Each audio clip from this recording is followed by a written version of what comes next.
So road safety, again, road safety, you can be taught it, you can learn it, just get out and do it, not always by riding a bicycle. The way I learned roadcraft and how to be aware on the road was riding motorbikes from an early age. Taught me a lot of skills, a lot of roadcraft, and how to get yourself out of bad situations or not put yourself in bad situations in the first place. Let's bring up riding two abreast as a first example. Yes, it's perfectly legal to ride two abreast on the road, but there comes a time when you've got to single up. If you're on country lane, single up. Main road, single up if it gets busy. It's not a problem, is it? It's best not to aggravate car drivers in the first place. Again, like road rage between cars and stuff. If they're not aggravated or people don't respond to it, then it's not going to become of anything, is it? So I think it starts with for all road users, but if you're on a bike, you're the most vulnerable. So laws of the road, yeah, obey them, obey red lights and stuff, but sometimes you've got to break laws to a degree to put yourself in a safer position, because you want to be alive to ride another day, don't you? So again, you can get yourself little racing mirrors on your bike. Check it on like eBay, like Italian racing mirrors. I haven't actually yet got one myself, but plenty of shoulder checks whilst you're cycling. Look over the shoulder, whether you're with a group or not, or on your own. That's all you can be doing or more on the bike of, really, just being more aware of around you, not looking down 10 foot of the road in front of you, looking ahead. Also keeping your speed down in built up areas. You don't really want to be riding in a TT through a built up area. Again, that's asking for trouble. We all know like how bad it is for cars pulling out in front of cyclists anyway, so if your speed's nudging 30 plus mile an hour in a built up area, then you're going to be asking for trouble, aren't you?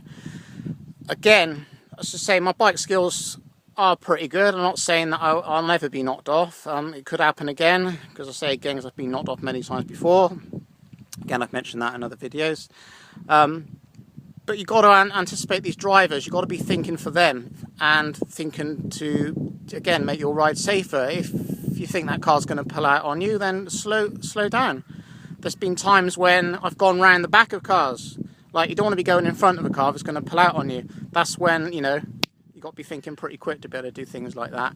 Again, riding in roundabouts, filtering, again, that's to how skilled you think you are, your discretion, I guess, but you just got to be more aware of your road position. People have got blind spots, like their door pillars, so you've got to be thinking on the road. Like, I've been coming off in my own car off the motorway before now, and I've been looking at where my door pillar is, and, you know, following the blind spot round, and you can't blame the driver, really. There's just no way they're going to see you. So I tend to hug the inside of a roundabout if I'm coming off or going around, like to the third exit, because then time that car, they're going to see you, sort of thing, you know. You're going to get out of the way of their blind spot. Some people might agree or disagree on that, but again, I've experimented and it seems pretty successful.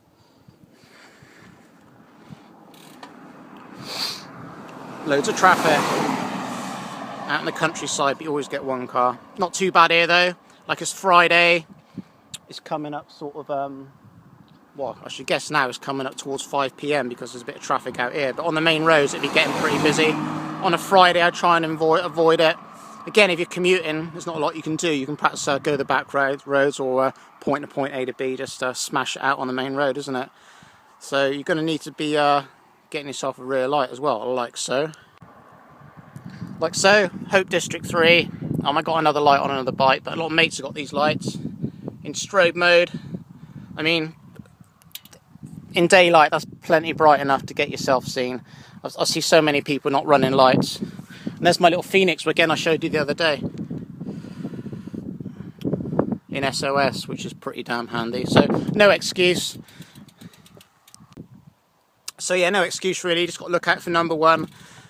Cycling, using the road, it's like politics. I think it's going to get a lot worse before it gets any better, if it will ever actually get any better. So get out there, enjoy it, look out for yourself, ride defensively, learn a bit of roadcraft, and stop whinging basically. If you're riding around with people that are whinging while you're out on the bike all the time, change your cycling friends as well. Because it's the same old stuff, isn't it? Repeat. Get out, enjoy your riding. Time flies, so have fun. Plenty more videos with roadcraft and tips again later on. I'll take you to a roundabout or something one day and explain like certain things. I'm not saying that like nobody knows this. Some people do, don't they? But other people do need teaching a bit or giving some ideas just to make their cycling that little bit safer. So bye for now. Eat fruits and veggies.